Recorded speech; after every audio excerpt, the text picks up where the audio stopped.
I could be better positioned for just getting better to pictures and video.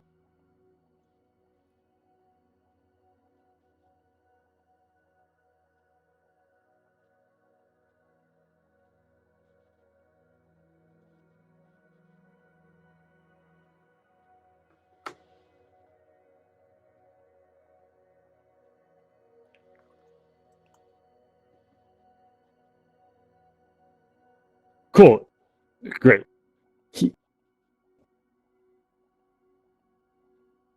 Got it.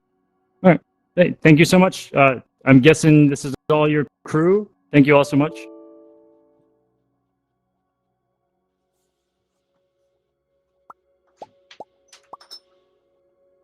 Got it.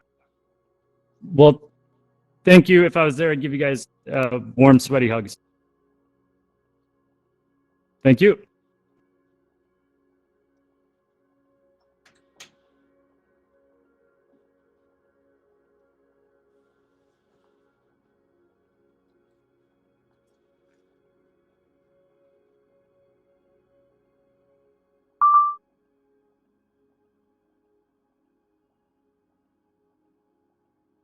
Yeah, you look great. Oh, it looks amazing. Wow. I didn't look cool doing it. I tried somebody else's stick. You really got it there. How you doing today, Crystal? What's that? Yeah, what's that? That was hilarious. Our power went out in the house. The router wouldn't reset, and then the neighbor came in with a leaf blower. Yeah, and I was like, literally pulled up Katie's number to call her, but I decided to run outside and be like, "Hey guys, can we blow leaves later?" And then Brian got the Wi-Fi working, and here we are. Thank you for everything.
We're all equal Check it here. out. I'll say hi to some folks. Okay. You're in the first room. Okay. What's That's the what's one your that they could timing see, like? right? They could see If it's everybody in the then I'll first just go room. meditate real quick. By default, yeah. And then if you end up like getting called on, they can call on you. If you were in the second room or whatever, you could get called on, and they could make it so everyone sees you. So they're gonna is it gonna be like a hologram like yesterday, where the guy's on the stage in a hologram, and it's like really Hey, him? I don't want to, you know. Okay. Yes. VR. But yeah. Okay. 'Cause that was pretty cool. Oh yeah. That's pretty neat. Yeah, I've never seen that in alt space. Actually, you know what? I don't know if this event will actually use it. How'd you get? You know, I think definitely later, but I think maybe this part That's will my not have the hologram, just because of the location of the artist. But I'm not quite sure. It'll still be good. It's an hour long. Hello, everybody. Welcome to the event. There we go. It's just going Sure. to take a Thank few you. moments for us to get started. So feel free to unmute yourselves, say hi to the person next to you, get comfortable, and we'll get started soon. Cool. Thanks. All right, if he doesn't show up, I'll fill in for him. There you go. It answered all my questions. No, I'm just kidding. Fancy. There's no place like Rome. See, the only thing alt space is lacking, VR is lacking, the audio's kind of flat, Mm. right? It's not like listening I'm to gonna send a note YouTube that or think any he's type. It's gonna not come in as a three-dimensional. hologram? Doesn't sound. Well, You so there is like Satya? look that way. Well, those weirdos. So sending when the you look weird away, thing there was is a the sound DJ. cone to my voice. I know that. Yeah. Yeah, so that it definitely does that. It does. We don't have it's called HRTF, so full Want me to 3D just- audio. Like, We're say focusing the on making program sure that is you can what clearly they're doing. hear me, and I can clearly hear you, and we're not distracted by the conversations happening over there. Do you work with Microsoft? Yeah, I work on this team. Okay. Okay. So basically, I'm running into issues where if he's talking right here, I hear him over there, Crystal, you know how there's text or I hear him Yeah. up there or behind me. So Are I your headphones on backwards? no. Maybe. No. Apparently, it's a known Okay. issue. I talked That was to a a good moderator place last to night. So That is odd. We're definitely, doing the positional audio. So there might be something on your system. I don't want to blame your system or anything, but we I thought it was definitely have- mine, but apparently when I complained, he said, "Oh yeah, I got multiple complaints of that. It's a known issue." I'm Well, I like, wonder if there's like a category problem, computer sucks, dude. like. So, and what are just you kidding. running? well, I have a mixed reality headset, but I don't have problems anywhere else, and I never did before the recent updates. So, and there's Quest people that have it too. So I don't think it's a headset related issue. Yeah. I haven't really heard much complaints along that lines. So I mean, for a while, I was getting kicked out for no reason every 3 minutes. I had to re-verify all the files on Steam, and I think that fixed that problem. Okay. But I have more problems now, so it's a little buggy, but yeah. whatever. Well, I guess it would be great if you click the upload logs in the settings support menu. Sure. That will tell me a little bit about your hardware and making sure that, it won't tell me like your drivers, maybe your drivers are out of date kind of deal. Definitely haven't heard any big complaints on Quest with having the audio being not positionally correct. So It's all good. But I mean, I definitely can have still to figure hear, that so out. that's all that matters. yeah, but it's nice to know where people are. So were you at AltSpace before it was AltSpace? Like, I mean, before Microsoft bought it, or you came on board? No, After. I've been here a little over a year. Oh, cool. I was saying we could change the That's weather. nice. Well, it's pleasure. No problem. Enjoy the show. Oh, okay. Like the thing that says the 2D. How's it going? Be mindful of the world thing. Swell. Yeah. Yeah. All right. Crystal, Do you want to tell me when? song? And someone please tell him, we are ready to go. Satya can start. Let's do. That is Saying what yes? Al said. Okay, good.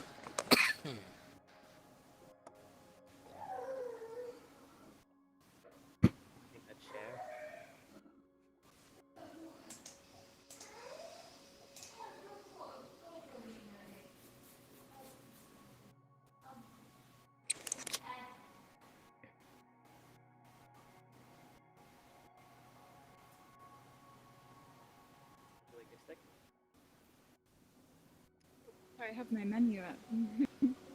I'm trying to figure out how to check your past messages from friends. Do you know how to do that on the menu? Is there a way? Oh yeah. I'm not sure. It's recording. Yeah, Hey, it's drone. kind of odd because you'd think that there would be a list of past messages. But I It's can't so adorable. What the? seem to go back. Even got spinning blades. Yeah. So I'm trying to figure Awesome. that out because someone just sent me a link. Went right but I in front can't of me. find it. Oh, the moderator. Maybe if you go First- into your friends first world list and then problems. you click Oh, it talked to oh, you us. can see, yeah, right? Was that it? You That can said see she the message. I think that's Good all- first that's all. did it talk? He's to in Hey. another I instance. think Where are? that's Oh, hey. happening. Look at my They stick. They sharded I know. performance. It speaks. I didn't even know those were in here. They're secret. I got them put in. If you point with the right one at somebody. I got some. I got some good. I'll send you the actual. I think hide and seek then. Are you not doing? Robot? No, I am. I'm about to turn into one right now. I got two other cameras, but my Mac clients can't see the hologram, so they're I know. recording from outside. Okay. You did good. You kind of just. Hey, everyone. Technology, hey? There we go. This is pretty cool. Every time I get up here and I look up, I'm always just amazed. Would we mind taking a moment? Let's do some emoji love for the build team here. I cannot believe that we are doing this, and it has been so beautiful. Thank you all. As you can imagine, we had a different build team come in than the one that is out on Black Rock City, and I am just so thoroughly impressed with how much love and attention they brought to this. And yeah. Sorry, I get up here and I'm like, oh, this is so cool. So thank you all for being here. Thank you for honoring this build team who this is beautiful. And welcome to PlayAlchemist. We know that you could be anywhere in 9, 10 multiverses, and you've chosen to be here right now. And that means just the world to us. Thank you for giving us the most valuable currency on this earth, your time and attention. We really appreciate that. PlayAlchemist was founded on the vision of bringing alchemy to the playa, hence the name. I didn't really know what alchemy meant. I thought it was like, these guys you'd heard about that would try to change physical lead to gold, and there's some weird secret. And I was a little surprised. I didn't get it, and I talked to the visionary, and the way it was meant is that the transformation from lead to gold is the transformation of self. And so our motto here is transform yourself to transform the world. And I was blown away when I heard that. I thought it was so beautiful to have that vision, bring one of the most transformational spaces, architectures that's ever been done to, in my opinion, one of the most transformational places in the world, Black Rock City. And to be able to do this here today is incredible. You're doing something right when people are just coming together and bringing visions to life, especially in a digital VR world. And what's exciting this year is that we can welcome people who have not been to Burning Man, people who have thought about coming to Burning Man but haven't done it. And we're also able to do that with speakers. And so I'm so excited about our lineup today. And without further ado, I'm going to introduce you to my friend InQ, who is he's just the best poet in the world. Just period. If you ask me, he is the best in the world. And I say that because every time I hear him, he touches me. I learn from it. And I am just astounded by what he can do with words and pauses and rhythm with no instruments. It continuously just expands me. And I will let him take it from here. Can we get a round of applause for InQ?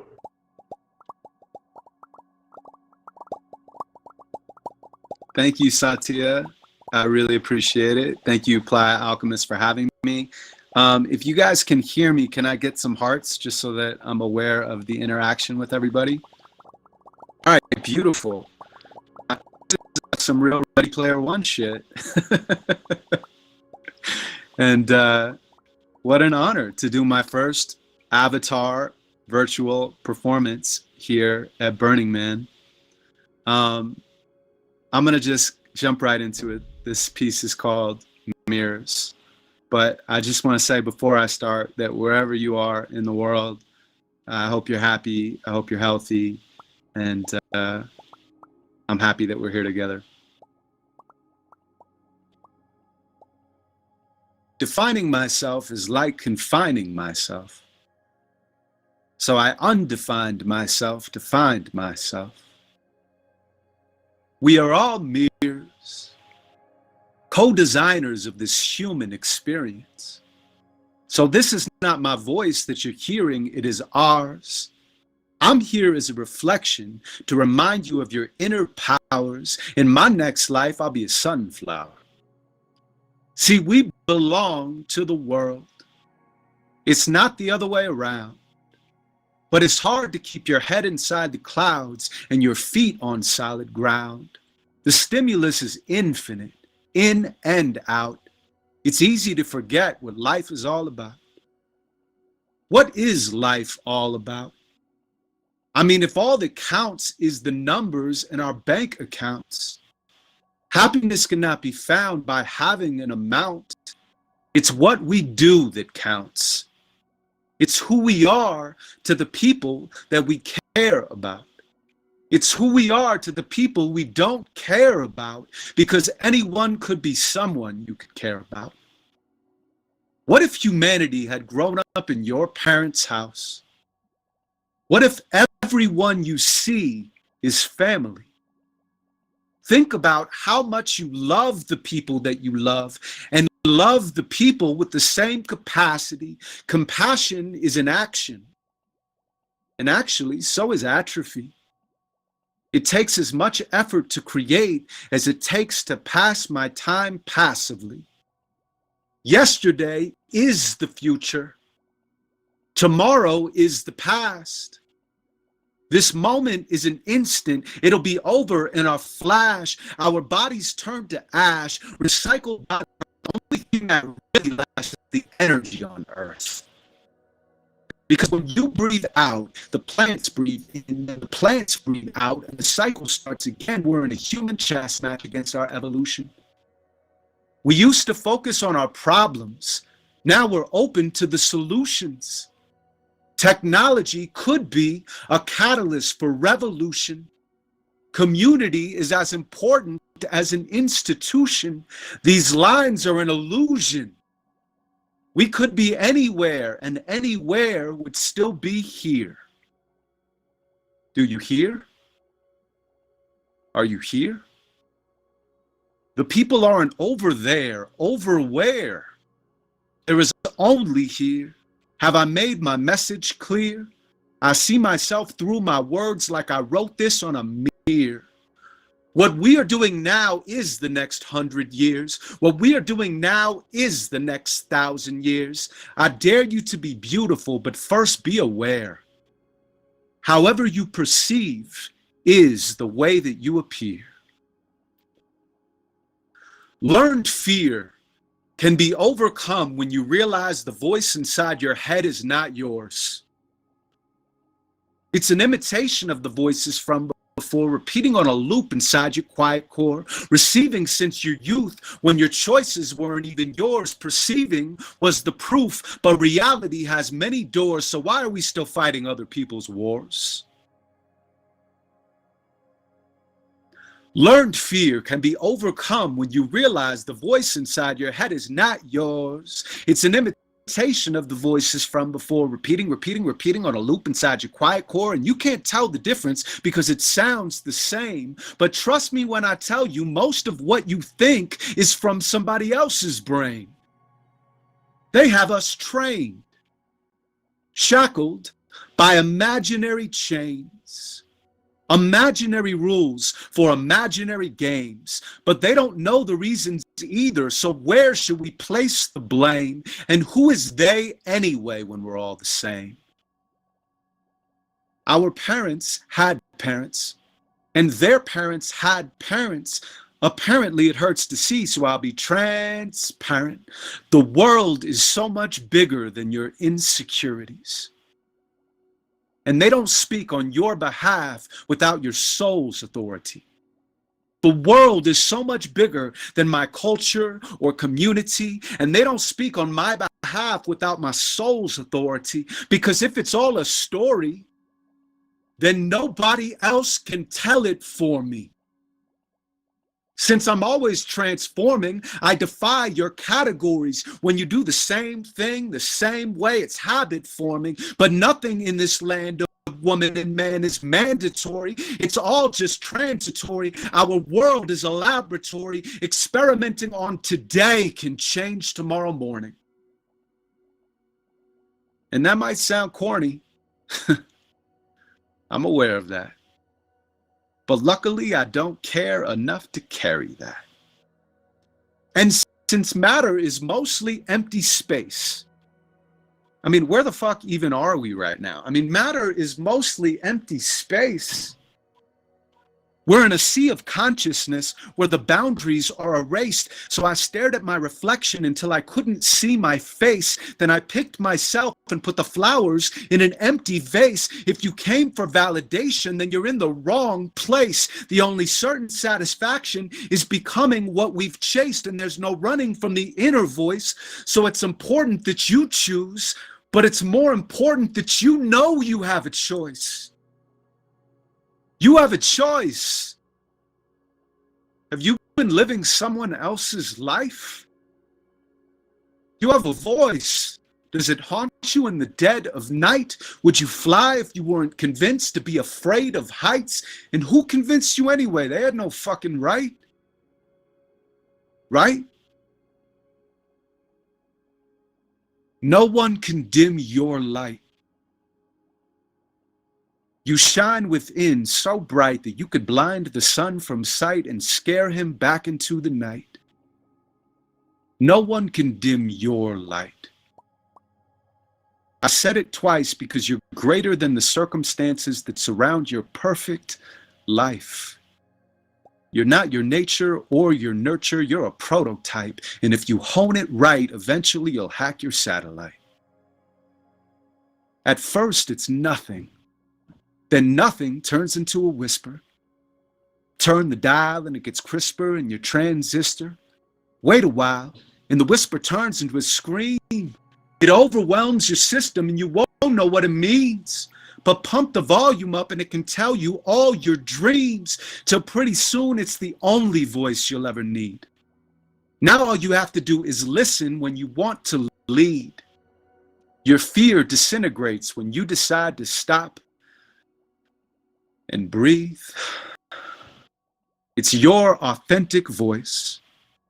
No matter where you go, it never leaves. And that's God, no matter what religion you believe.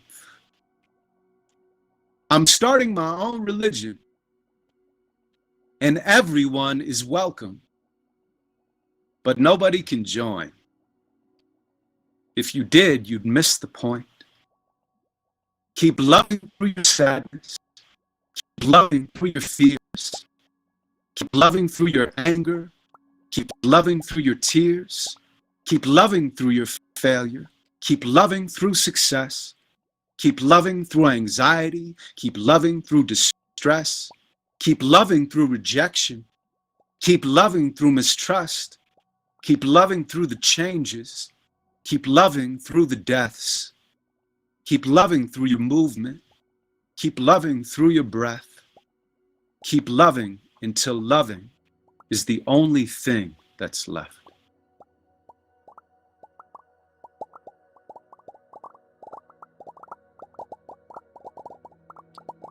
Thank you so much for listening to me. I appreciate it. Satya, PlayAlchemist, I appreciate you having me here. And everyone that listened, I think that Satya said it about our most valuable asset, time. The only thing we can't get back. So thank you for sharing this moment with me. And I love you guys. I'm gonna now invite our next speaker to the stage. He is an absolutely incredible human being, and I've had the pleasure of knowing him for many years. He's an activist, he is an artist, he is an author, he is a comedian, and he is the host of the podcast How to Citizen with Baratunde. So I'd like everybody to show an enormous amount of digital love for my friend and our next speaker. Give it up one time for Baratunde.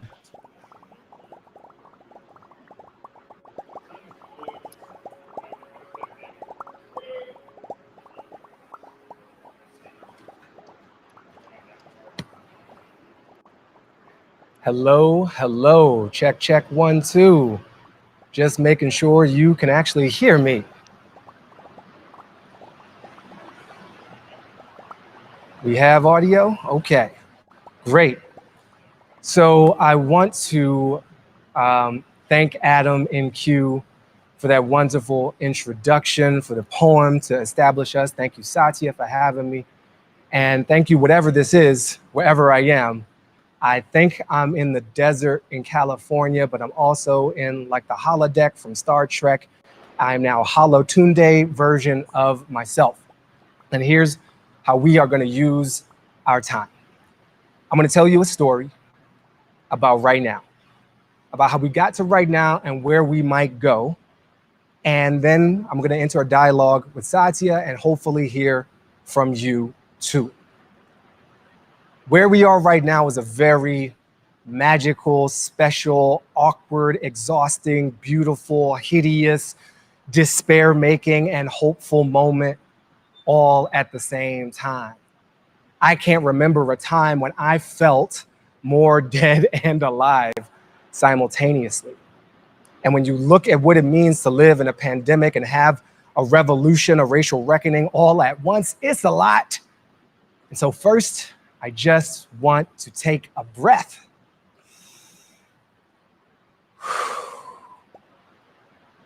Let's remember the coronavirus. When it first showed up in the United States, we got told a story.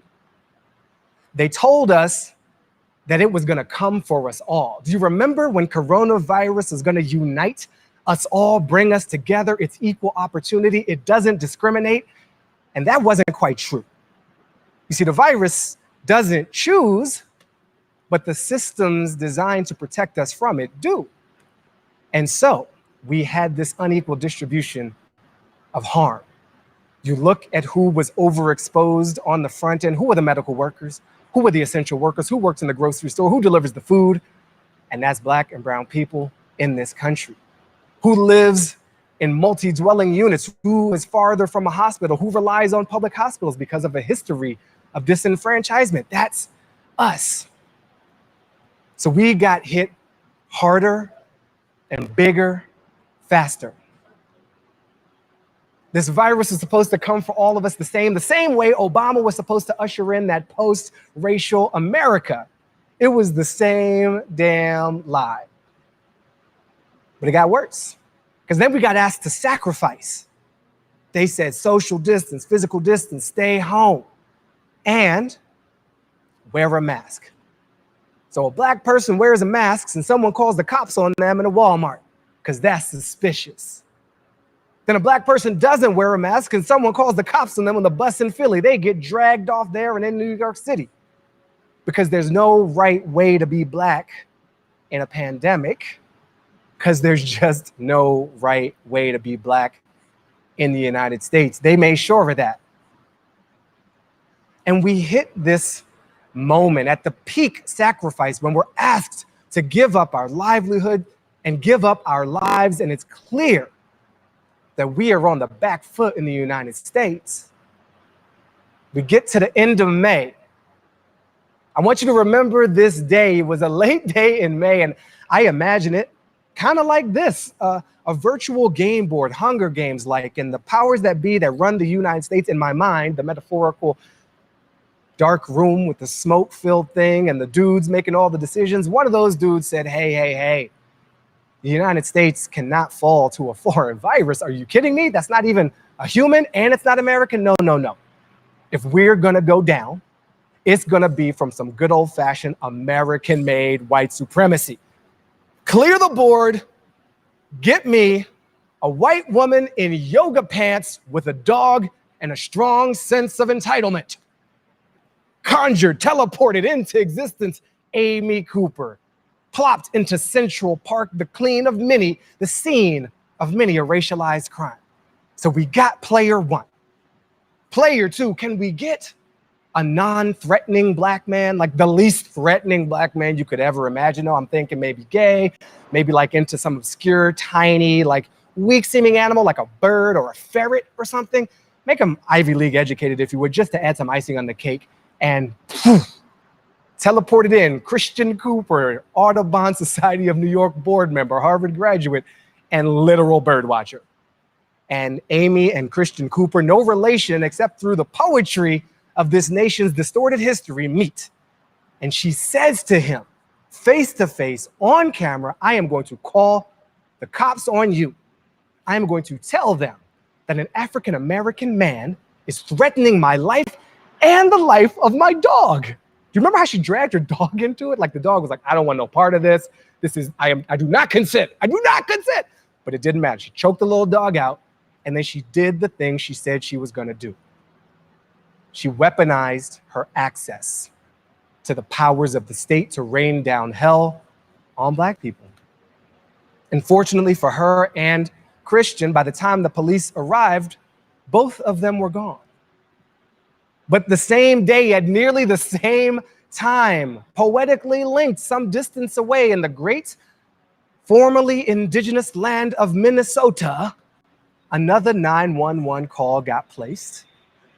And we all saw Derek Chauvin slowly murder George Floyd in front of our face for a time exceeding 8 minutes, on camera, in public, in full view of his colleagues who did nothing, and bystanders who did nothing. And something in me broke.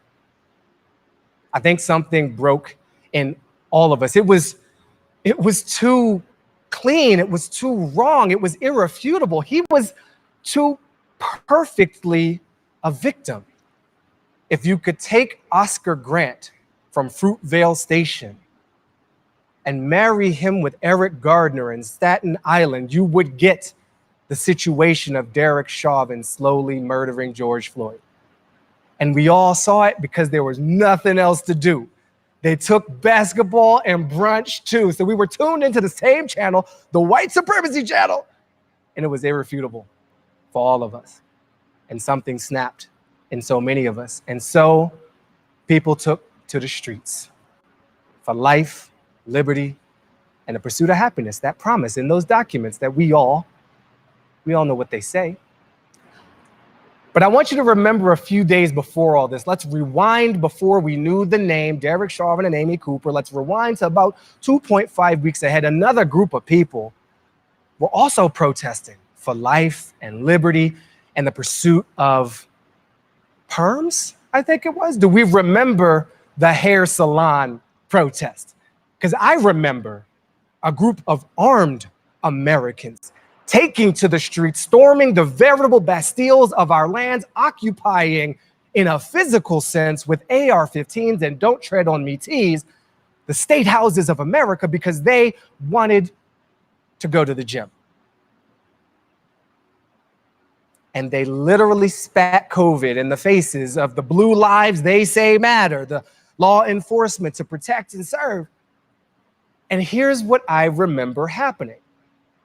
In the face of the hair salon protests with the guns and the don't tread on me's, the government did nothing.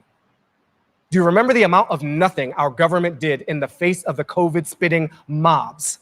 Because I remember the state legislature of Michigan adjourning. Oh, well, let's just see what the men with guns want to do. You let us know when you're ready. You let us know when you're ready. Now, I think I may have, did I accidentally teleport myself? I am not on stage anymore. I'm good, okay. VR. Or is it AR? Or is it just R? What is R? The government did nothing in response to armed men occupying a place of government business. In fact, they did less than nothing. They stopped governing in the middle of a pandemic. But then, when Black people and those allied with our rights to live took to the streets to demand life, liberty, and happiness, I seem to recall the government showing up in full and literal force. I remember they didn't have the N95 masks for the frontline healthcare workers a few weeks and months before, but they had plenty of gas masks. There weren't face shields for the grocery store workers, but there were riot shields for these riot police to rain down hell and launch chemical weapons on people protesting the use of weapons by people sworn to protect and serve us. It was a bit too much, and it was a bit too clear, and it just seemed obvious to me that this country doesn't care. Pandemic's killing some of you, let's open up real fast. Police are killing some of you, let's let them kill some more. In response to all of this, many more people stood up and took to the streets. And something happened I wasn't quite prepared for, to be honest. I didn't expect some of the results of this moment. I did not expect to see Mitt Romney out in these streets saying Black Lives Matter. Out his face. Do you remember Mitt Romney, the dude who tried to keep the Black president away from us? That's how I always remember Mitt Romney. He's the guy that tried to keep the Black president away from us for a second term. And he is out in these streets saying Black Lives Matter. And I know it's symbolic and maybe it's a PR move, but it was a PR move he felt safe enough to do. I will take that. I didn't expect to see Cops and Aunt Jemima canceled in the same week, almost at the same time. I did not expect to see NASCAR canceling the Confederate flag. I mean, what even is NASCAR without the Confederate flag? That was mind-blowing. And I didn't expect to see FedEx out here finally tipping the scales to remove the name on the Washington football team, because apparently the indigenous people themselves saying this is a problem wasn't enough. It took a multinational shipping company saying, not in our name. I'll take that too. We're in this moment where there's so much potential for what we can do. And I want us to sit in that and think big about where we could go. I know there's so many folks ready to show up, ready to do things. I know because a lot of them texted me. Like white people I didn't know I knew texted me, hey, how you doing? Are you okay? Can you recommend a 10-point program for being an anti-racist while we're texting? Stop doing that, by the way, white people. Like, unless you're gonna include a Venmo payment with that request. I remember when the top selling books a few months ago were how to start sourdough bread, then it became how to be an anti-racist. I will take all of that. So here is some of what I think we all need to be prepared for right now. There's a lot of us showing up with a lot of energy and high expectations for what can happen right now. And I want to set a level. We've been at this for a long time. And justice is not an instant switch you turn on and just have it. I used to think that it was. I used to think love was that way. I used to think, oh, you love this person, they love you, you have arrived in a state of love, we're good, let's coast for the rest of our lives. And it turns out that's not how it is. They change, you change. It's to be in relationship, you have to listen constantly and adjust constantly and grow into it, and you pursue it. You don't sit in it unmoving. Justice is the same way. The pursuit of it has to be the thing that we care most about. And we have to be humble enough to recognize that it's probably not going to happen in our lifetimes. It's very tempting for a lot of us to show up to this moment and want to point out the racism way over there. That's a very racist hill, and I want to take that hill, and shame on you, clickety clack on my keyboard. And sometimes that's warranted, but the deeper work is inside of us. My older sister, Belinda, runs a donation-based yoga studio in Lansing, Michigan. And she wrote this piece, which I will never forget, with the purpose and headline of Tend Your Own Garden. We're so ready to judge our neighbors, to judge the people down the street, when we got our own work to do. So I want us all to think about what it is we can do where we have power first. In our homes, in our financial decisions, and who we choose to promote in our businesses, and who we even associate with. And that leads me to the last step before Satya and I get into this. We all have power in some way. And I know it can feel really awkward for some people to think about having privilege and having power, and oh my God, what did I do? And I didn't ask for this. And it's so awkward. And I just want us to think about Superman, or any superhero, but I'm going to pick Superman because I don't remember a ton of scenes with Superman being like, oh, I got this flight privilege. It's such a burden. I can fly. Nobody else can fly. What am I going to do? Woe is me. No, Superman's out here catching school buses, flying backwards around the earth to reverse time to save lives. He uses it for good. So whatever power any of us has, let's use it and not waste too much time feeling bad about it. I hope that this moment becomes more than just that it becomes more of a movement and something we feel honored to contribute to. I will not predict that. I won't predict anything. I'll just do my small part to help nudge us in that direction. Thank you, Black Rock City VR. Thank you, PlayAlchemist. That is the end of my formal opening statement.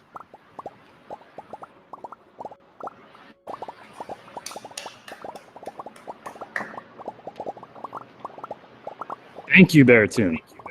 And you look amazing, by the way. Thank you. Thank you. This is, by the way, it's super weird, man. Like, in my headset, I'm behind the painting in the back of the room. And it's like that tree from Game of Thrones that the creepy kid hangs out under. And it's like, I don't want to be near that tree. You know, the withering tree. I don't even know what the were tree.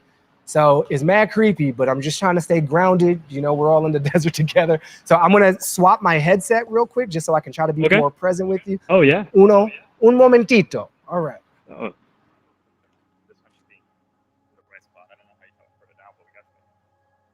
Wow. You guys are pretty good looking too. That is a relief. I mean, I'm still in Cartoon Village, but at least I can look at you. So let me send you some love, people. Yeah, thank you. Yeah. Thank you. Let's get some emojis in here. And let me, oh, there you are. I see you over there, Satya. Cool, cool, cool. Cool. So yeah, number one. All right. Where can I position myself so you feel comfortable and connected?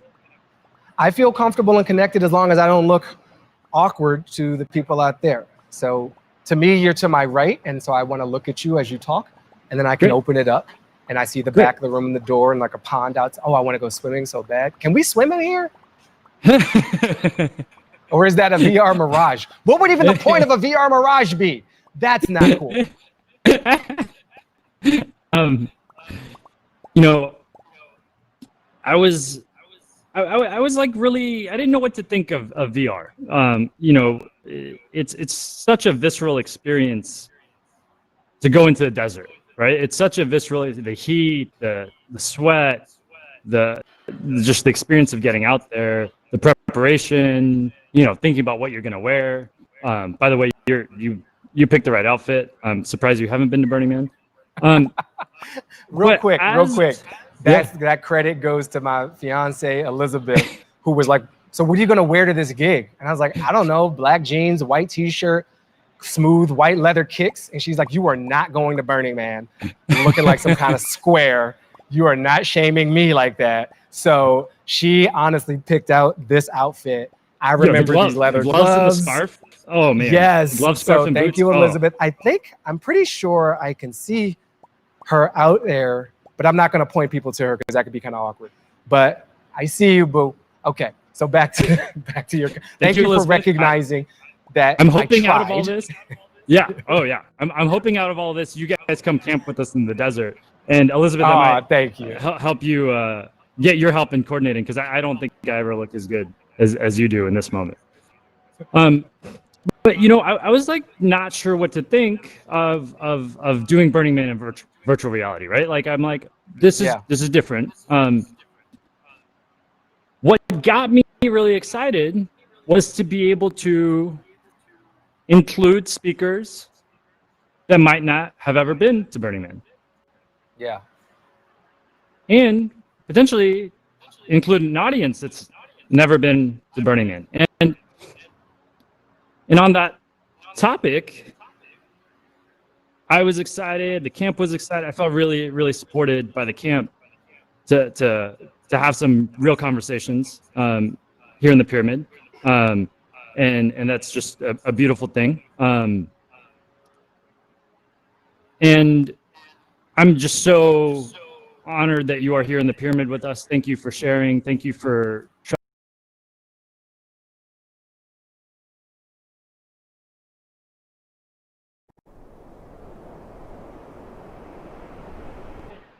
What is this nervousness? Why is it that there's this awkwardness of even holding space for this conversation? And I'm curious what you think about it. And if you need more information on my feelings, feel free to ask. But I guess almost to start with, why are these conversations even tough to have? Oh man. All right. So I like the idea of explaining why you're nervous. I think that's funny. So let me break it down. You can lay on my virtual Burning Man couch. But in all honestness, like, these conversations are designed to be difficult. We live in a delusion, like, and it's a weird thing to say inside of an augmented virtual space right now. But even outside of this space, we live in a delusion, especially in the United States, of everybody who's gotten something, money, capital, access, power, worked hard and deserved it. And everybody who didn't is some kind of lackadaisical, undeserving, immoral loser who didn't work hard enough to get it. And so when we start talking about the systems that make it easier for some people to achieve and much harder for others, but that's very uncomfortable for people who've achieved. And I think in a space like this, which requires some investment, I mean, these headsets ain't cheap. Who knows how to jump through the hoops to get to, what are we in right now? Alta VR? I can't even remember. And I've been on tech stuff since almost the day I was born. There's a level of gates to get inside of. This is like the room within the room within the room where it happens. And it can be very uncomfortable to challenge one's own access to power and to change the story and the narrative of who deserves it and who gets to use it.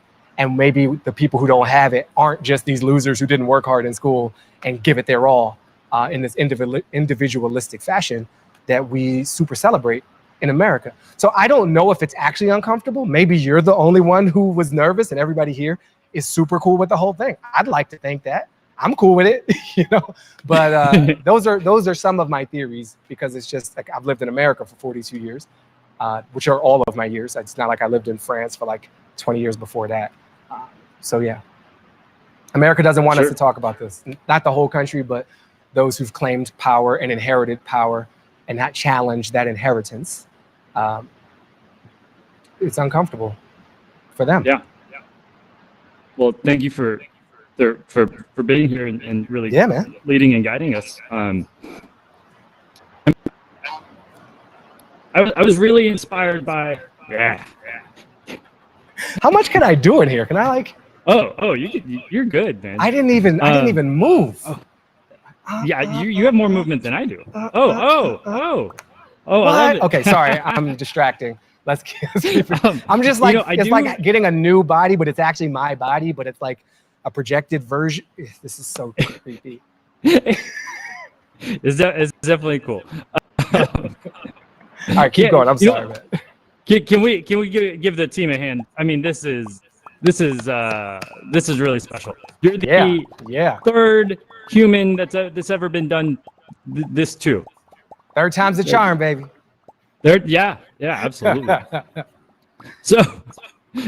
So getting back, I was really inspired by the title of your podcast, How to Citizen. Because I feel like that's just such an approachable angle to have these conversations where it takes a little bit out of it goes kind of deeper and it's more accessible. Tell me how you got from friends asking you to text a 10-point conversation on anti-racism to getting to like, oh, we actually need to learn how to citizen. We're going to talk about that. Yeah, so this project has been in the works in some form for years, literal years. And it happens that everything came together right now, like literally 9 days ago now. The podcast dropped everywhere podcasts drop in the cloud. And getting there was a long journey. But I think the point for me is I'm kind of tired. And I'm tired of listening to the news that makes me feel worse at the end of it. I am tired of feeling alone in my rage.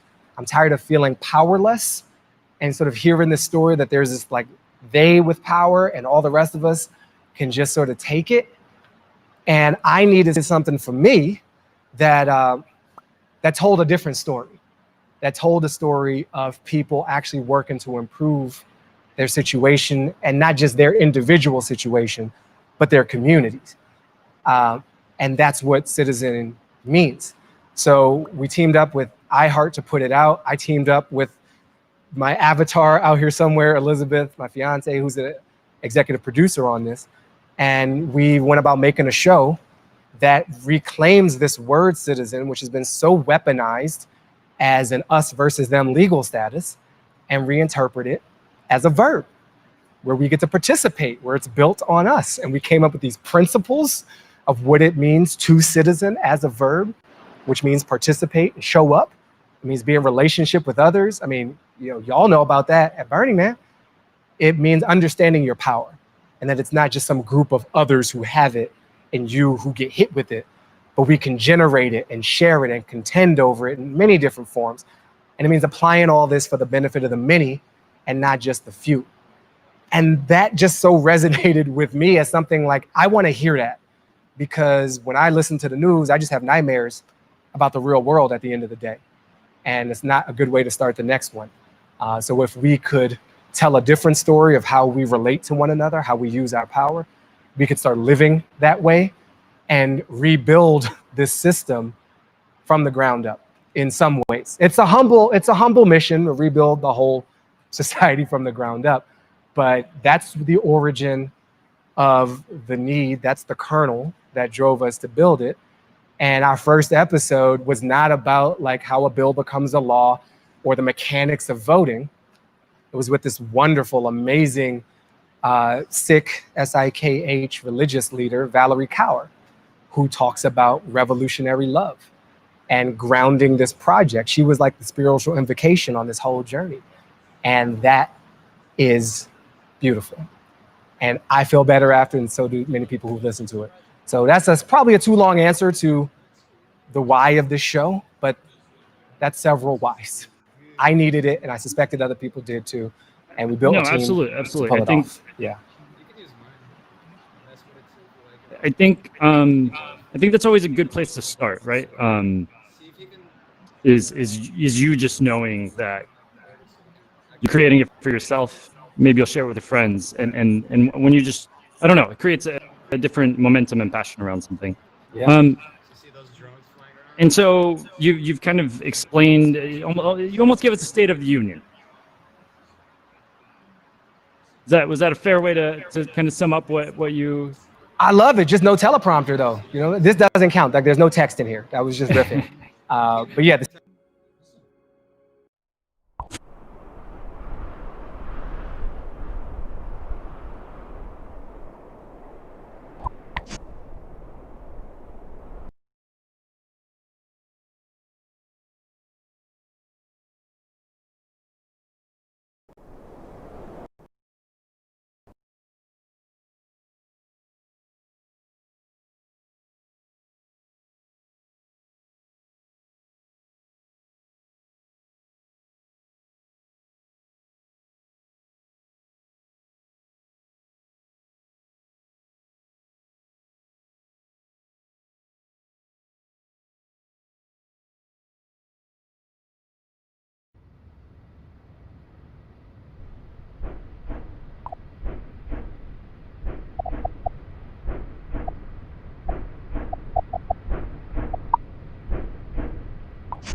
These are very easy questions, Satya. Thank you for that. It means we're on a knife's edge and we could tip in any direction. We are we're living in a situation that we usually like point our cameras at in other parts of the world. Like if you use just a few key phrases to describe what's going on in here. There are violent skirmishes in the streets, a leader who's gone rogue and tried to undermine institutional memory and capacity, a disease running rampant through communities, the rich absconding to their bunkers. Like, this is not supposed to be the story of the United States. It's generally the story the United States uses as an excuse to invade some other nation. We're the nation that's doing, like, this is not good. All is not well. The state of Denmark is wrecked. Actually, the state of Denmark's doing all right. The state of the allegedly united ones is on the brink of something. And it might be something great. It might be a moment of renewal and rebirth and rewriting these rules that we live by. Or it could just be like, oh, that was a pretty good experiment. We told you it was an experiment. No guarantees. You got to read the fine print. Democratic experiment. And so what this all means to me with an election coming up is this is not a normal election. This isn't one of those things where like you go to that website and type in like your preferences. Like I'm really into like organic food and like, you know, marriage equality and low taxes, and computer, you tell me who I should, like, we're not doing that. This is not that season. There's one choice here. There's one party, sadly. And I'm clearly like a liberal leaning person. I voted democratically most of my life, big D democratically. But we got a dude who doesn't care about anybody but himself and a party that is given into that. And so we're not in a regular type of situation. And I think it means the whole experiment's on the ballot. And we got to do everything we can to send a very strong signal in the electoral college and the voting, you know, popular vote, and with our bodies in these streets after the fact if we have to. Who messes with the mail? What kind of crazy, like, ludicrous, self-hating, really? You know who depends on the mail in this country? Old people. You know who your constituents is? Old people. Like, you're slowing down their drugs. It's the dumbest, but we're past reason with this. It's just a cult of personality. So I am hopeful, but not predictive, that people will open their eyes more and see that this is not some typical thing. Like, we can't cover it that way. We can't approach it ourselves that way. We can't talk to our friends and family about Joe Biden's voting record. He has one. Game over. He believes in the process. He's voted on things in a democracy versus a guy who's cheated everybody he's ever encountered in his whole life. Like, that's an achievement, to cheat everyone you've ever dealt with in any possible venue. I mean, I gotta kind of hand it to dude, but not as president. Like, that's a special award ceremony for a peculiar and perverse form of reality entertainment that does not and should not have access to state power. We see what he's done with it. It's ridiculous. And it's life and death. So I don't know if you heard my intro or if I've had a chance. No, to I did. talk We to you were about- getting set up, so I didn't hear that. Yeah, of course. And the motto, I guess, the mission of PlayAlchemist is to transform oneself to transform the world. Mm-hmm. And so as soon as we connected, I just felt that in you, and I looked at your work and I was like, oh, this guy, he gets it.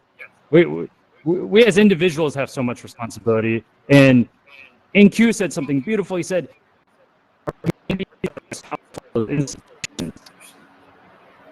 right? And we forget almost the responsibility, the power that we have as individuals and communities. And I'm curious, what can we do as individuals? What can we do as a community?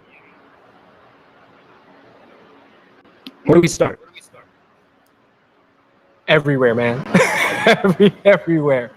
I mean, I mentioned this briefly in my remarks, that we start with ourselves. But I think we all have layers of power, right?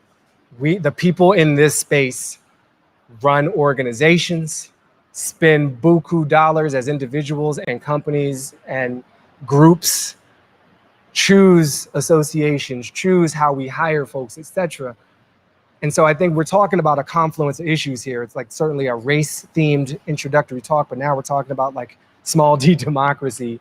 And I think something that we should all be trying to do is understand the history. That's an important first step. Know the context that we've walked into. We're encouraged, especially for those who are Americans, to forget. It's a country built on willful forgetting and amnesia. And we've got to remember the story of how we got here.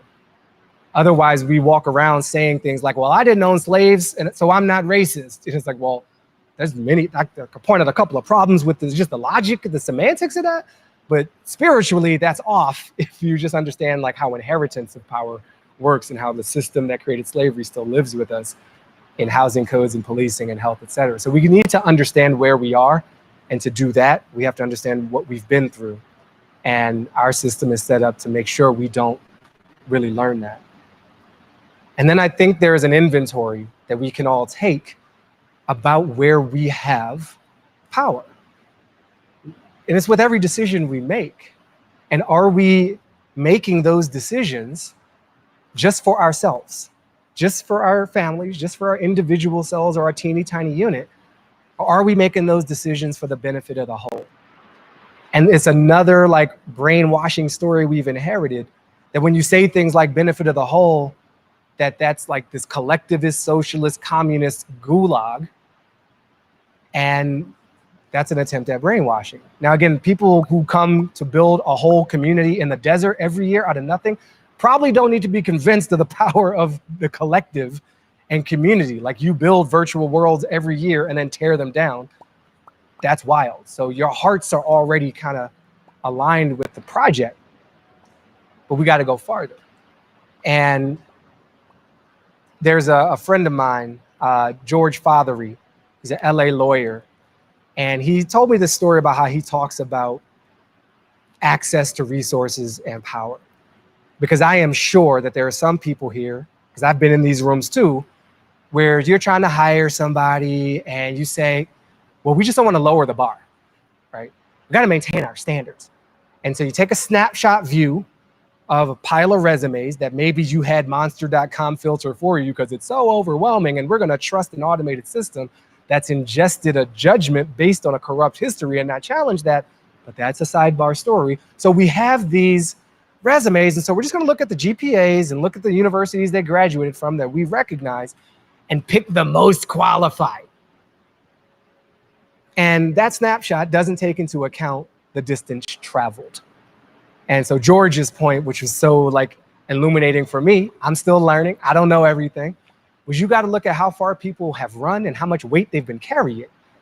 And if you're judging just based on some version of the GPA, you don't realize these folks have run a whole 10K before this 100-yard dash you're measuring, before this ticker tape moment you're capturing. And so we got to widen our lens as we think about assessing talent. And then we have to work hard to create a space where we can set people up for success when we do adjust our lens and our entry requirements. And so I think there's 1,000 things all kinds of people in all kinds of worlds can do, but in this world, I think that one is probably pretty relevant to a lot of the decision-making type folks who might be in this room. Thank you. Yeah. I just want to do this again. This is fun. Yeah. Is it working? Absolutely. Can we see some hearts too?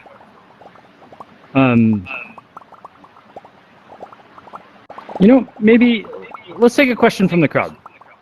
What? We're gonna take one. We're gonna break the. Is it the fifth wall? I don't even know what wall that would be. This is. I hope we end up in some kind of Guinness or URDB kind of record situation. Cool. Yeah. Let's try I think that. I might jump in a little deeper, but I just want to involve the. Yeah, please. That's the kind of the here point. A little bit and see what we get. So in a moment, you're about to be unmuted, and you'll be able to raise your hand. And I'm only going to take one question. So please. Whoa, no pressure. So please, yeah. No, actually, pressure. Please raise your hand if you have a great question. If you don't think it's a great question, please don't raise your hand. All right, we've got a lot of great questions coming in, but we do have one. The Okay, person great. that's going to go on air is going to be Happy Max. Are you there? You're now on air. Okay, there we go. Actually it is pressure. I think I have to really give our current leadership a Hey, can you wait just one moment? I think it's going to take a second for your mic to turn on. Oh, my system thinks it's on. It's on. It's just a little quiet for me, but I can barely make it Can you out, just so. talk real loud? All right, let me try getting the mic close. Okay. Oh, that's amazing. So- You're like Yeah. in my head. Well, that might be an artifact of the event. All right, so I got to give the current leadership huge, Dr. Evil Award of the Year for destroying the Postal Service as a way to do voter suppression. I would have never thought of that. So they are infinitely inventive. So I'm thinking we've really got to start thinking out of the box. And then it hit me. We should be voting early. As soon as you can get to the registrar, most states have early in-person absentee voting. Do not wait till November.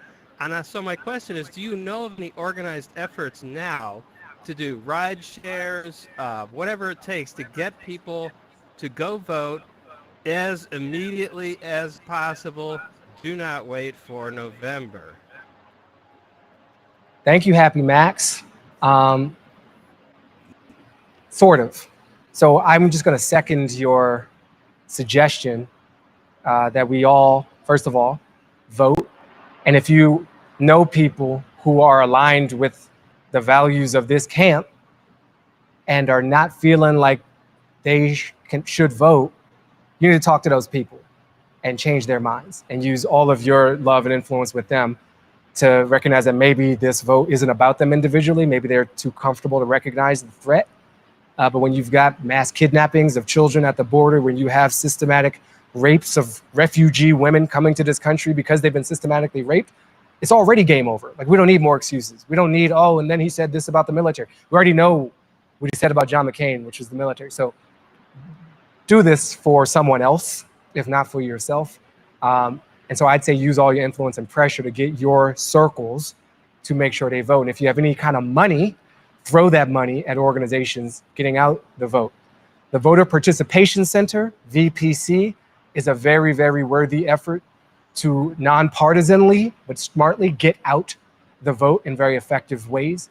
Movement.vote is a website you can go to, which supports grassroots efforts on the ground in key geographies, of which there are like 4 or 5, because we have the Electoral College set up to protect Southern white slaveholders back in the day, still doing a metaphorical great job of that right now. So the system as designed is working. We have to work within it, and then we can change it. So support movement.vote with your dollars if you have spare dollars. And if you want to volunteer for efforts and don't feel like you can travel, because that would feel maybe a little irresponsible, Open Progress is an SMS messaging organization, and they've been doing digital canvassing for years. So they're not a new group making things up with some rich person's money and some nerd brains, good ideas, who's never done this shit before. Like, they've been in the streets. So spend your time with them if you have time. Spend your money with them if you have money, or movement.vote. And there are multiple resources online that are reminding people of their options. And if you work in one of these big techie type organizations, make that be your civic give for the year. Just make it easy for everyone who logs in that is a possibly eligible voter to confirm their registration and find their earliest, soundest voting option just on the home screen. Just do that, because you probably owe that to the society that has made so much possible. Thank you, Happy Max. You've made me very happy with your question/comment. Yes, thank you, Happy Max. You know, it reminded me of obviously, yes, 100% now is the time to vote. I completely, 100% wholeheartedly believe that. I am curious about something that I found, and I think this is pretty kind of universal in our country right now. It feels very hard for the left and right to have civil discourse. It feels like we actually cannot hear and listen to each other. It's almost gotten to the point of it seems like so much emotion, and it feels like so much distance that, you know, I think a great democracy is built on civil discourse, right? And that's not there. It feels like we're sports teams, right? And there's just this raging emotion of one side wants to win, the other side wants to win, and yes, absolutely. I want everyone to vote, and I mean, generally, I want everyone to vote for whatever they do believe in, and I do believe one way, and I don't want to get into that, but I do think there's a deeper thing that I'm scared about, and that is, why are we able to have conversations anymore?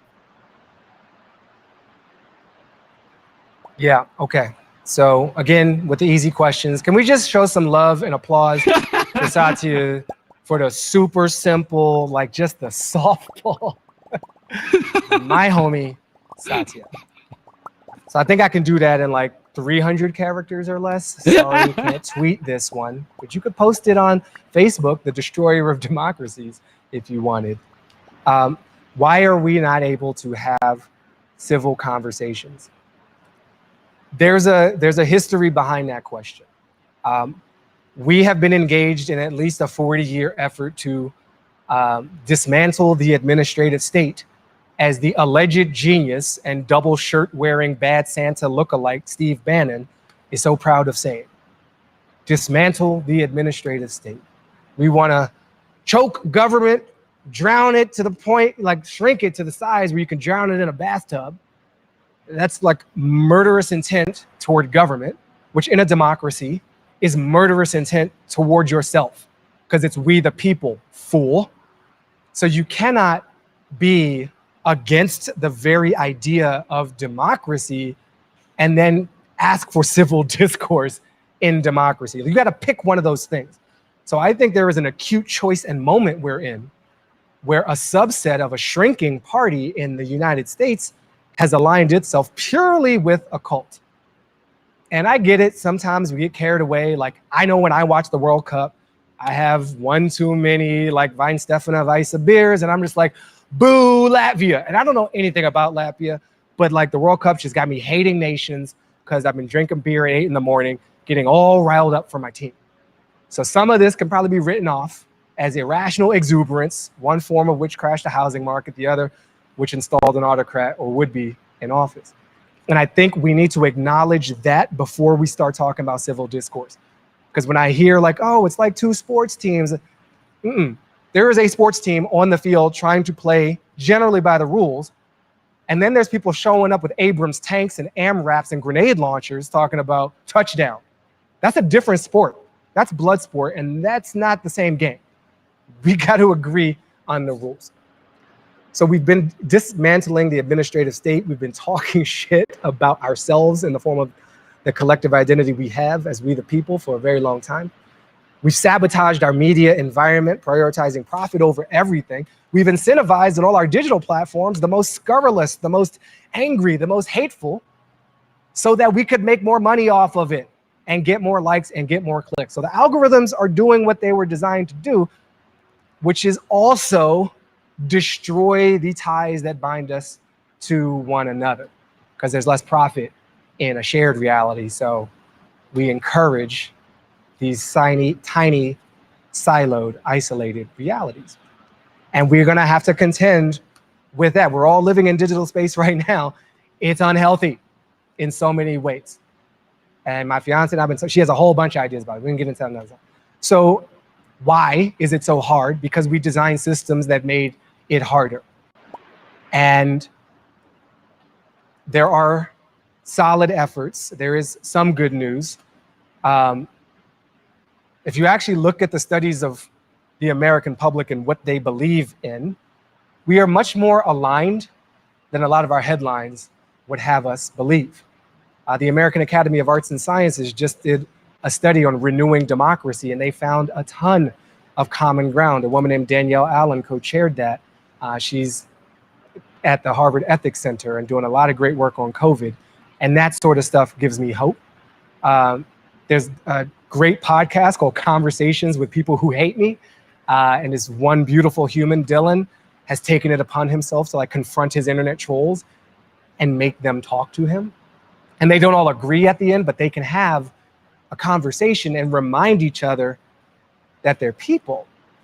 And I think we have just created so many storytelling venues that dehumanize and make it profitable we've made a business of dehumanization.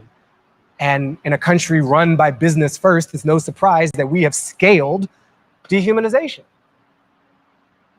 So that's why, in part, there's more reasons, but corporate media and digital platforms that haven't given a shit for way too long and just wanted to count the money, and an anti-government, anti-public sentiment that has been run amok to the extreme where we look like the shithole countries we've been talking shit about, to name a few. Thank you. Yeah, I feel that. I see that. We've covered. I've asked. You've mentioned I've asked a few simple softball questions. Yeah. I really love it. Yeah, great. If you have this audience, you have this kind of. You're hollow-ported, mixed reality, dressed to the nines as far as Burning Man's concerned. These goggles, let me tell you, these goggles, if you wore these out to the play, I mean, you'd just be rocking it. Yeah. Yeah, I love them. I haven't told them moment. yet, but I'm going to keep them. So. Can you grab me a pair too? I'll do what I can. You've really hooked me up, so I owe you that felony. I do. I'm curious. There's this great saying, leave it all on the field. We're on the stage right now. I want you to leave it all on the stage right now. What else do you want to share with us? Oh, Jesus. Okay. And take a I wish your moment. two- Be awkward. No. Be rehearsed. Yeah. I got one thing that I didn't share that I wanted to, and then I've got another thing that's kind of on the tip of my brain. So it'll be two things. I want to hear both. Yeah. So the first thing is I want to give you a metaphor to understand the size of the challenge that we're in terms of the race stuff, because I think some of the analysis I hear out there, it's missing a few things. If you work in business, and I suspect a lot of people here do, you might be investors, entrepreneurs, you understand the concept of cash flow, and especially significant upfront investment with no immediate payback. So you're digging a cash flow hole, thus investment. And over time, this hole just gets deeper and deeper and deeper until you start making more money in a period than you spent in that period. And you don't declare a victory right then. Like the first day you make a daily profit, you're like, I'm good, we won. We're a solid business. I know your investors want all that money back. So you keep climbing out of that cumulative cash flow hole. So you do this dip and then you climb out until in the long run of your business, you have made more than you've spent. And you can legit call yourself a business and not some like hyper aggressively funded hobby, which is what a lot of businesses are passing for now with the way these VC dollars are flying around. Again, a whole nother conversation. Now let's take the unit of measurement, not as dollars, but as freedom. The United States of America, and in fact, many of our Western nations who think they are better than the United States of America, but they're in the same boat. Hello, we learned it from watching you. What's good, colonialism? This country is founded on a debt, on a negative investment in freedom, near extermination of multiple nations of indigenous people on day one, like, whew, out the gate. And then the whole forced labor thing of people from the continent of Africa, and then and so on and so on and so on. So if we're generous, we stopped digging the negative freedom hole around 1965. And that is very, very generous. But I want to create a model in your mind that's like super optimistic. So when do we pay for all the other stuff that led to this moment that we're still living with? Because our lives are a continuation of the lives that came before, because we're not separate from each other or time. We exist because of each other through time. So my ability or lack thereof to qualify for a home loan is directly traceable to this debt that no one's talking about paying for. Well, I didn't own slaves, but you're still living on the dirty money of it. We got to clean this up. So when I take that view, we got a long way to go to acknowledge that debt and then to move out of a world where we're living in it. And you don't get out of a hole by just stop digging. Well, this hole is about 50 feet deep. Okay, well, we stopped digging, so we're good, right? No, you got to climb out the hole. And that means taking actual steps. In the context of racism, it's anti-racist steps. In the context of misogyny and sexism, it's feminist steps. All of us, hello men, need to be taking affirmative steps to get out of the hole that we've been wallowing in. It's disgusting to wallow in that, and we should do it not for the ladies, not for the black people. We should do it for ourselves. The charity of wanting to do the good for the other person comes from a probably, possibly, likely good place, but it is not good enough. Because I'm going to need you to want to live in the world too. That's good for me and for you. I want you to FedEx it, not in my name. I don't want to live in a world where I have ill-gotten gains. So know the size of that hole, which means know that history, and then climb out with me so we can make new history. Adam in Q, such an inspiring dude. And I think we see the world the same way, in this way. which is it's nothing but a story. I used to think that the world was a set of accessible, tangible, interactive facts, goods and services that we could have a tactile experience with. But it turns out most of the stuff we know is because somebody else told us it was so. It's a story. What's Burning Man? An idea, a story conjured in someone's brain, a collective brain, and now you do it every year, even though it's not a real thing. What's the dollar but a collective delusion that we assign power to by believing in it? What's white supremacy but a story we were all born into, empowering some with undue advantage, politically, economically, and other. And we all live in that story. And look how much power it has. Got people thinking because they didn't own slaves, they have no connection to that too. What if we told a different story? I honestly don't know. I think there's power in the idea that what we think of as real are just memes, just collective delusions that we assign power to. And when we do it together, whoo, we say it's true. So what would happen if we conjured up something new? Can we free ourselves from the trap, from the debt, from the dirt, from the lies that we have spun because we think our survival depends on this version of having won? What could we do if we imagine something new to free us all to do what we know we can do together? Because we also recognize that the idea of me and you is a lie too. It's we. Because without we, there is no me or no you. Wow. Thank you. Thank you. All right. Wow. I'm speechless. These aren't tears. It's VR sweat. It's VR sweat. You know, I feel like there's an underrepresented voice on this stage today.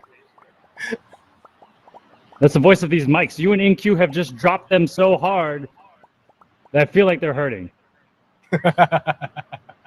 I really want to go swim in that pool out back. I can't wait for like the sensory full immersion. Maybe I can because it'll probably be the end of days, but it'll be fun.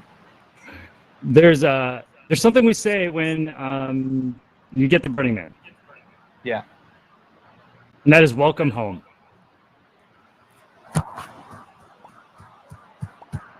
Welcome home. Thank you so much. That was powerful. That was... Thank you. Yeah, man. Thank you, Satya. Thank you, Pyramid, VR Gods. Thank you, PlayAlchemist, and all the other made-up things that have made this possible. And thank you, non-bot representations in bot form that we call people. This is wild. I cannot wait to like see the footage. How do you even have footage? Is it called footage, or is it like a new word for it? This is so cool. This is so cool. This is one for the books. Oh, it definitely is. It definitely is. Oh, can I try one thing? They warned me that if I moved a certain way, it could like distort my presence in the matrix. So I just want to make myself a little larger than life. I'm warning the team here. I've got the thumbs up. So let's see what happens when I Ant-Man this moment and see. Am I bigger to you now? You're giant. Yeah. Here, can you give me? I want to give you a hug. I want to give you a hug on the behalf of this whole audience, about behalf of everybody at Burning Man. Welcome home, and we give everyone a hug. There we go. Yeah. I'm Thank an you. Avenger. And now maybe I can get very small. I don't know what happens if I pull back. But thank you, team, for letting me hack your system. I gotta, bend this. It's the Matrix. This is okay. I'm freaking out. I just realized what I just did. This is crazy. There are other things that need to happen in this space. But thank you, Satya. Thank you, everybody, for having me. I think is that a wrap? Can we give him a hand? Oh. A round of give me applause. a round of applause. Thank you. Same for you. And if you've been standing this whole time because you're super new to VR, sit down. Have a seat. It's cool. I literally won't know. Thank you. Okay. Thank you. I'm going to disappear from the stage, hopefully, with this Cupid shuffle stuff. Right. Can we get another round of applause? That was amazing. Thank you all for being here. As I said, your time and attention is the most valuable currency, and it means so much to us here at PlayAlchemist that you gave it to us. Super excited to... Who here has been to PlayAlchemist at night?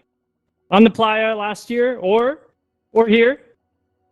Raise your hand. Yeah, just one of these, simple. Yeah, it's amazing stuff, right? Well, let me introduce you to the gentleman who was responsible for that. Good, you're right there. I hadn't looked back in a while. So. This is this is Ryan Uzi, and he is going to tell us about what's next.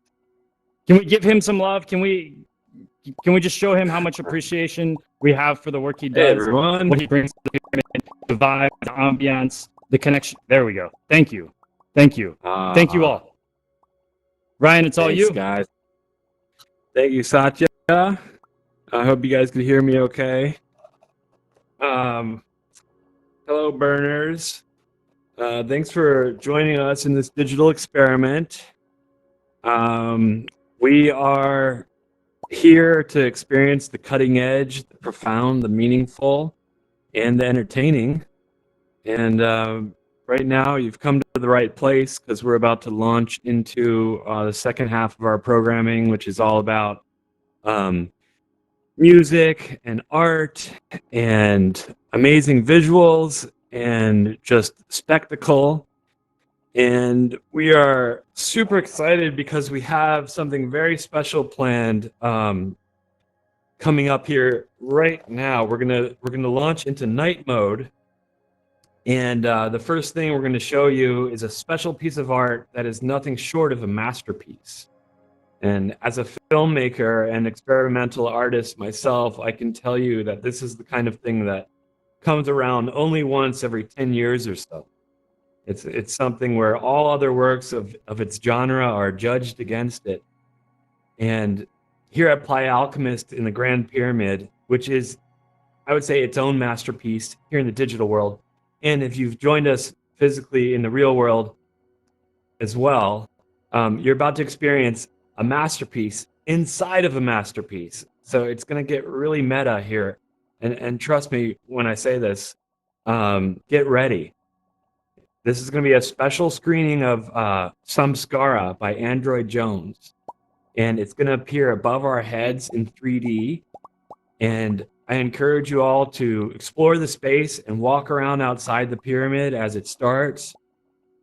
It's going to blow your minds, guys. So get ready. And thank you so much and enjoy with us as we move into night mode with a special DJ performance following that. All right, blow your minds, guys. So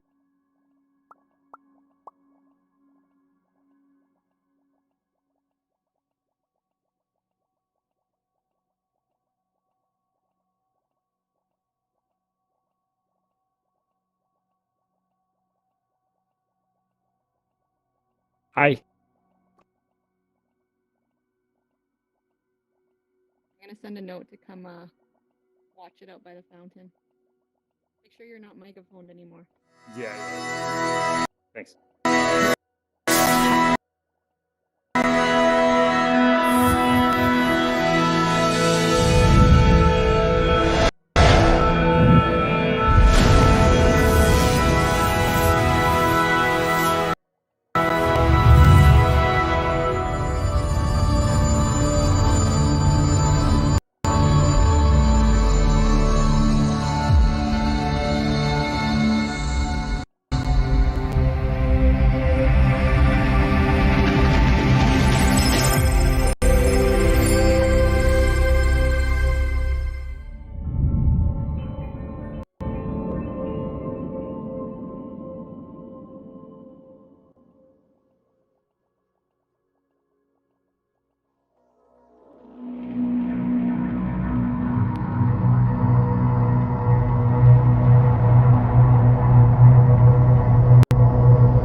thank you so much for joining us. If you all want to head back into the pyramid, we have our next surprise for the evening. So this is our 4th year of PlayAlchemist, and every year we bring together an incredible lineup of talented musicians from all over the world. And now it's all of you that are all over the world joining us. So we are super honored to welcome the incredibly talented Diplo to perform live for the first time in mixed reality here at PlayAlchemist. So have an awesome time tonight, and let's get loose.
Q for Q. He will be joining us in 3 minutes.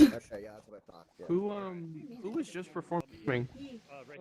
I think so. Samsara was the team.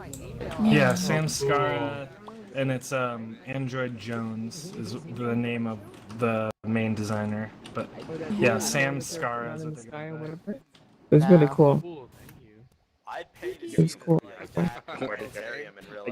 Totally. Ego called it lame, but he's lame, so. Yep, they load in. Aquí estás. Ven, te presento a Satya. Ven, sígueme. Regresa. Crystal, he killed it, didn't he? Hola. I wasn't. Yeah. And he's just fun. Hola. We're talking about such So deep and funny. heavy Did you see the things picture I and sent so you? fun. ¿No me ves? What's that? Hola. You see the picture I sent you? Hey, so I still haven't made it. No, not yet. UFO one. Takes me out Check from that. connection. Hey guys. Cool. Yeah, did you say How's UFO? Something the was really chat? cool. I haven't really had a chance to check. Hey guys. The chat popping on.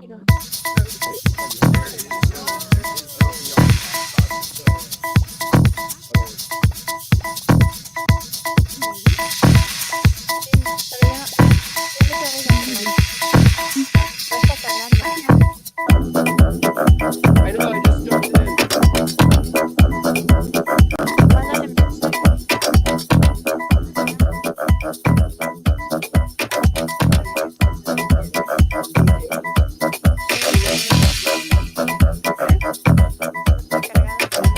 And what kind of hardware? 1, 2. Yeah, are you on a mouse? Oh, hey. Sorry.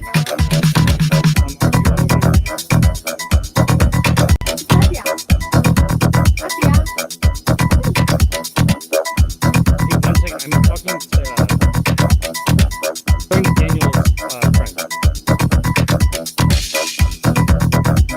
coordinating something for Daniel.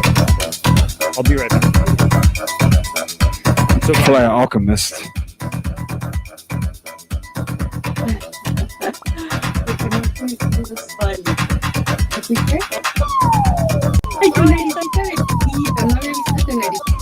How you guys doing out there? ¿Qué? A ver, vamos a mandar emoticons. I can see you on my headset right now.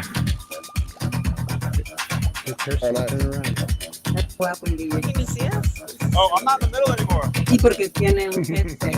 Está chingón su headset, ¿no? No aparece Pampita todavía. Y'all ready? Mi conexión. Sí. Puedo yo sufrir. ¿Todavía no carga? Puedo imaginar. Puedo yo existir.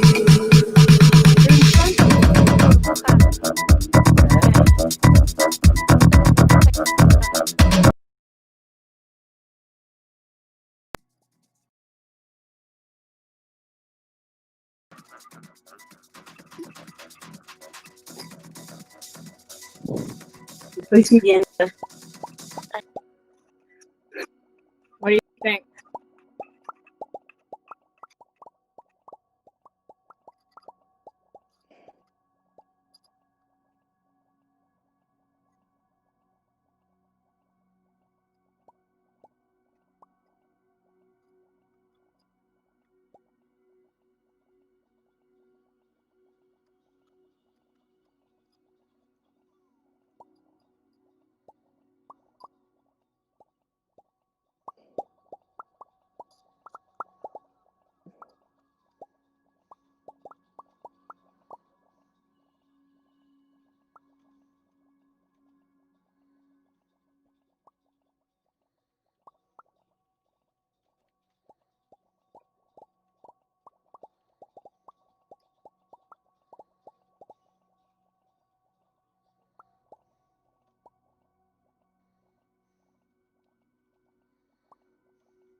No.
Hands up, hands up.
Bielzinho, Bielzinho, como ele toca bonito, como batuca com classe, o menino espanca e faz carinho.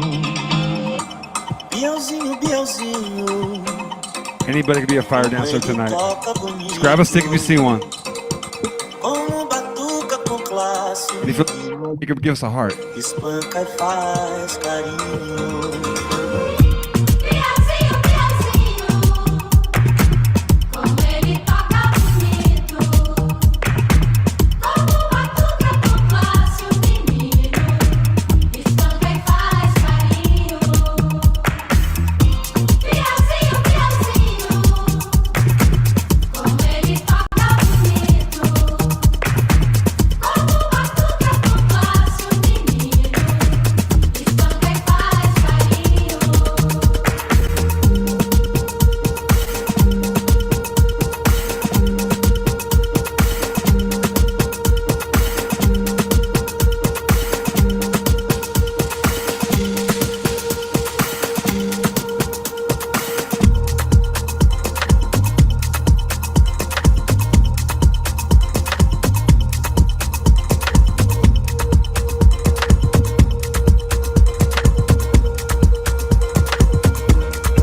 PlayAlchemist.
If you're out there, let me see you guys clap with me.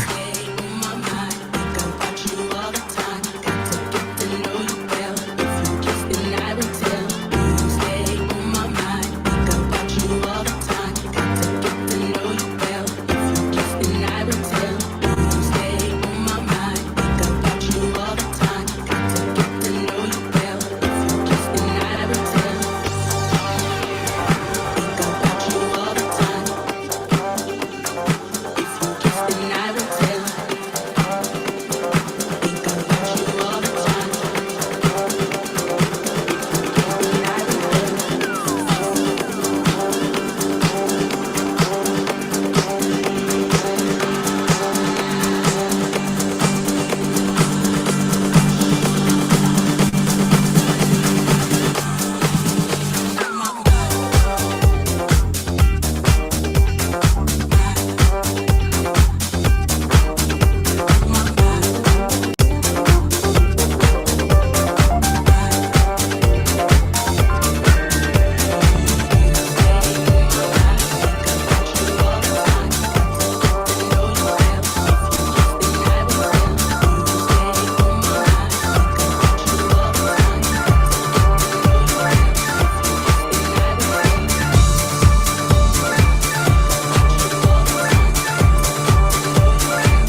Oh yeah, Alchemist, you ready?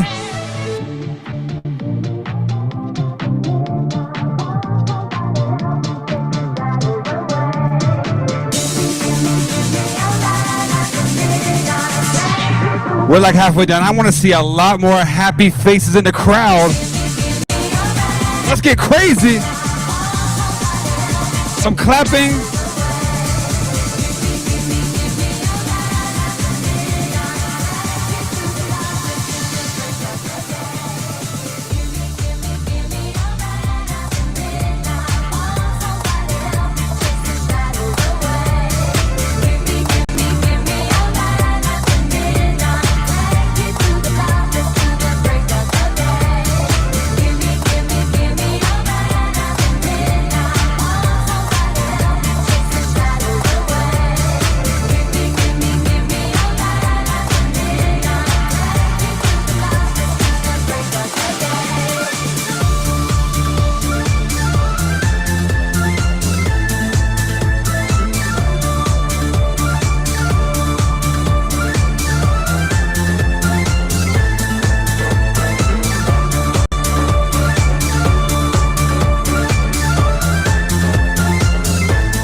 Yes, yes.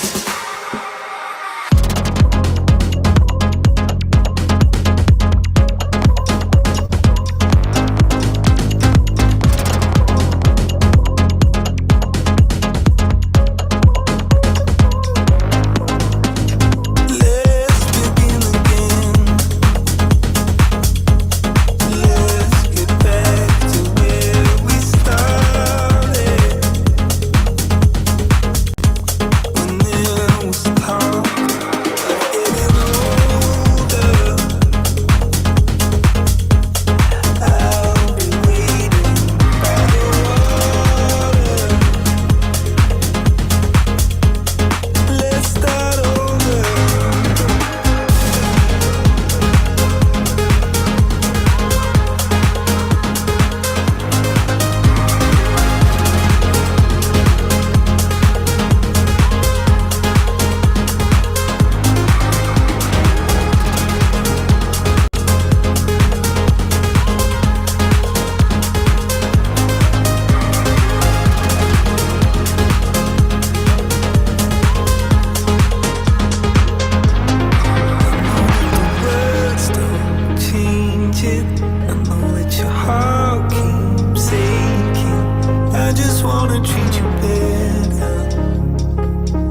wanna treat you better.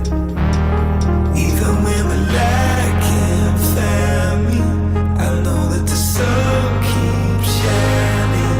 I just wanna treat you better. I just wanna treat you better. I just wanna treat you better.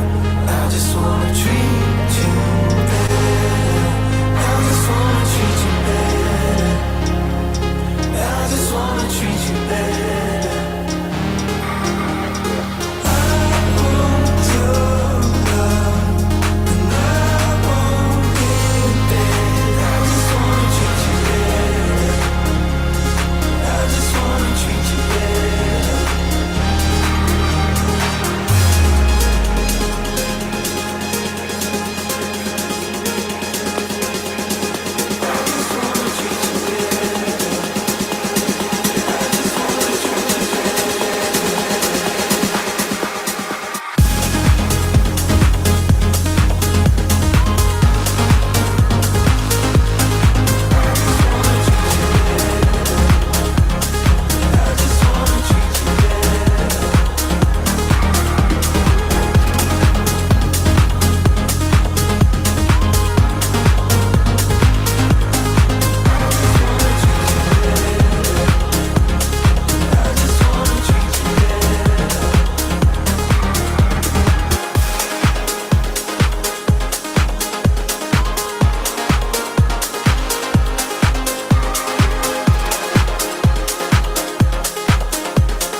Step off the train, I'm walking down your street again, and past your door, but you don't live there anymore.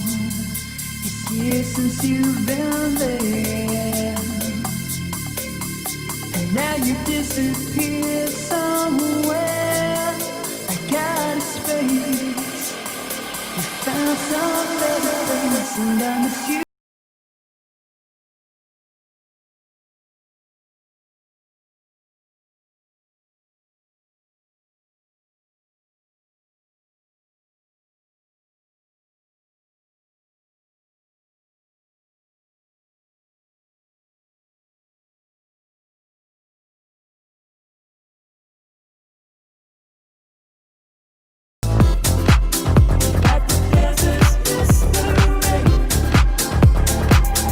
Could you be there?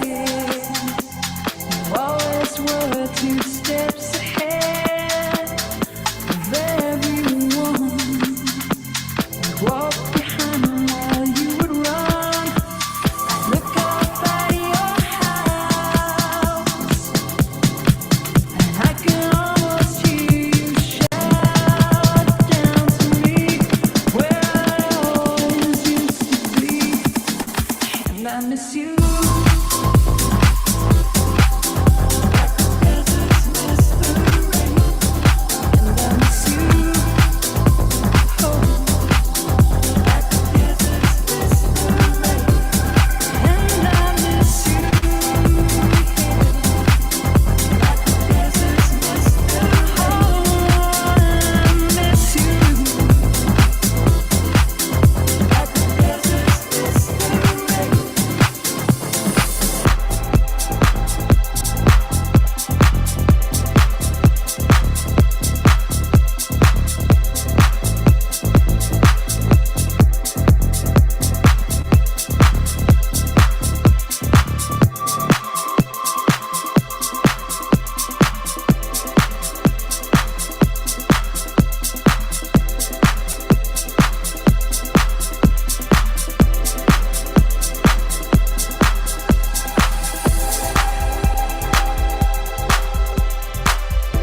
PlayAlchemist.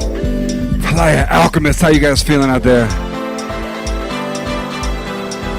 Let's keep going.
like this move right here.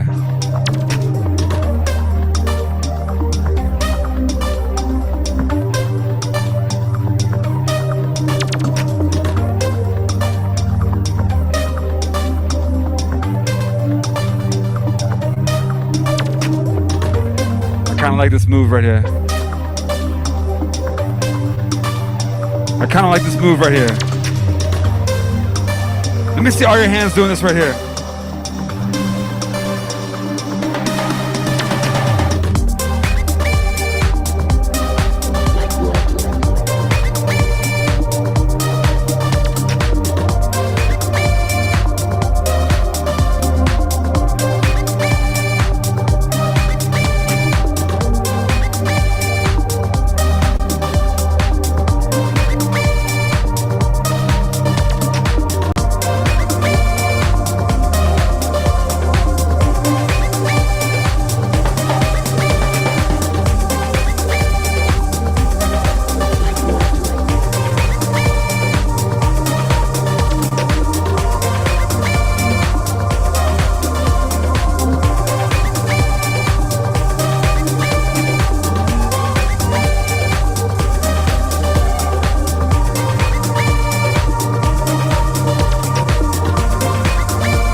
Check. I want you guys to take a selfie with me right now.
Mic check.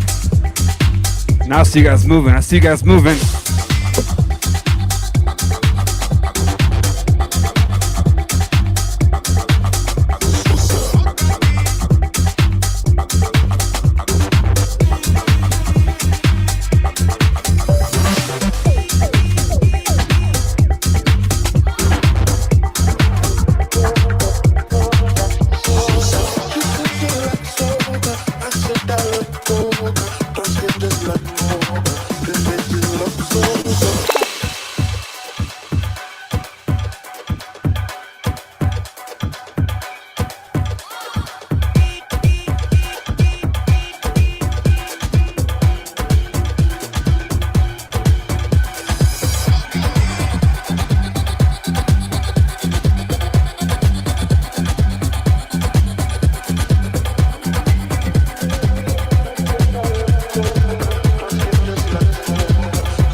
PlayAlchemist. We got like 5 minutes left. Let's get crazy in here.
This is the last one. Thank you guys.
Let me see those hands one more time, guys.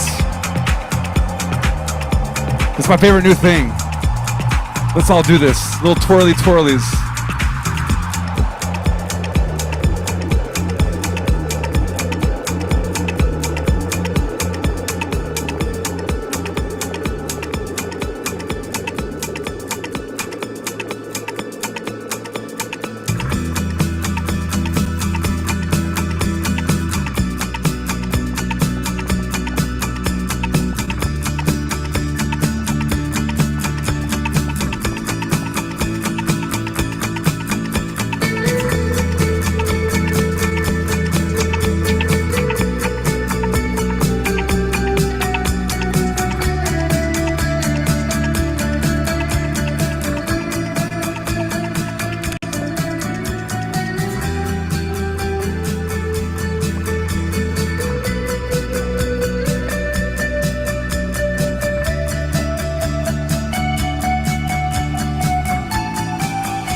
So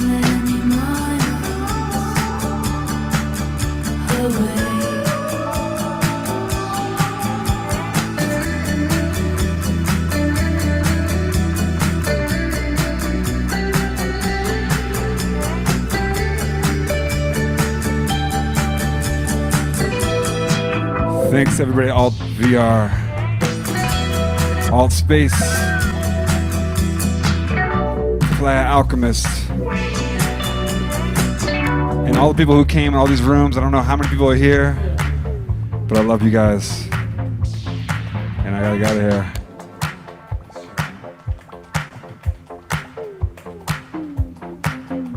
It's my last one.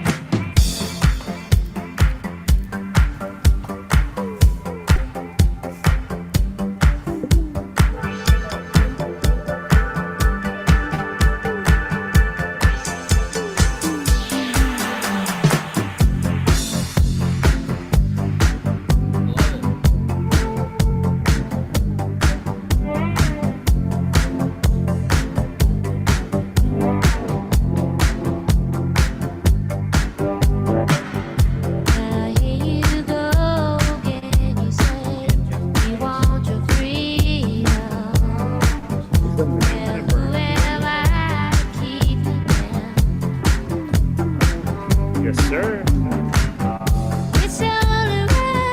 I don't know if you know, but pretty good every year.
This is the grass of space. It's awesome. Together so nice.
Remember to wear your mask when you leave the virtual playa.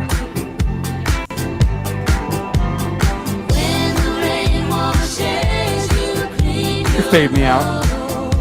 Had a good time with you guys. We had a good party.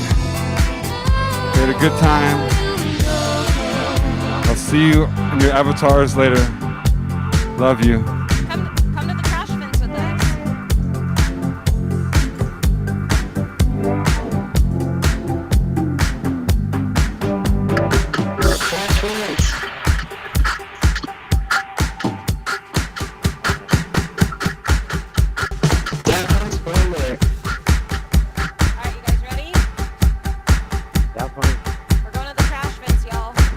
I heard Daft Punk's playing at the trash fence. Are we all going there?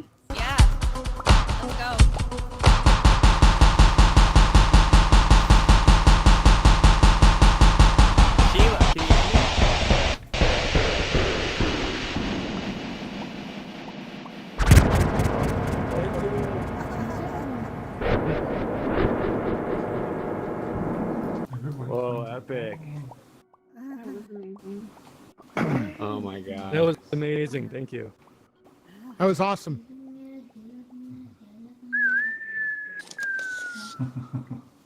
Thank you. That was amazing. Yeah, thank you. All right. Where's Meepsy? Look at that kid.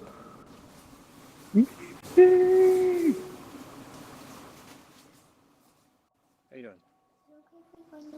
Mhm. Hey, I was trying to play color balls with you. Thank you, everyone. Have a you. great night.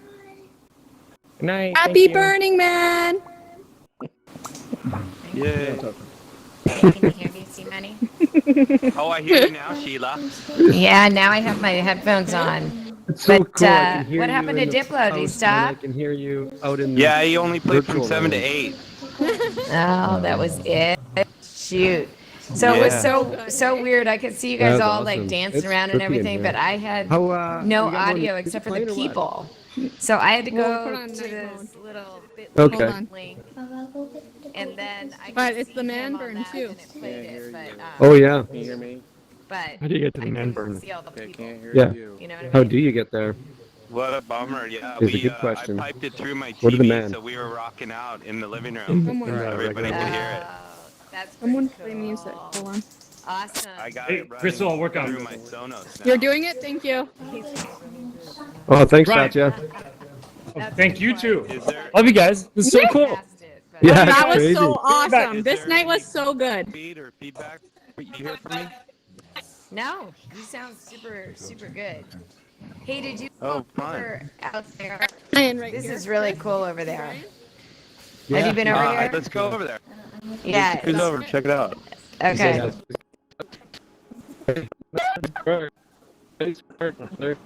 That's so awesome. It's like, yeah. This place is like it's a dream world. It's That just was insane. awesome music too. Yeah. It's crazy to have a video game based on your life. Yeah. You look like the Wizard of Oz. Yeah, I'm pretty stylized. I always wanted to have like the blue green beard, so I just Yeah, that's working for you. Beard goals. Mm-hmm. What time is it in California? It is 8:12. 8:12. Okay, so the man's gonna burn.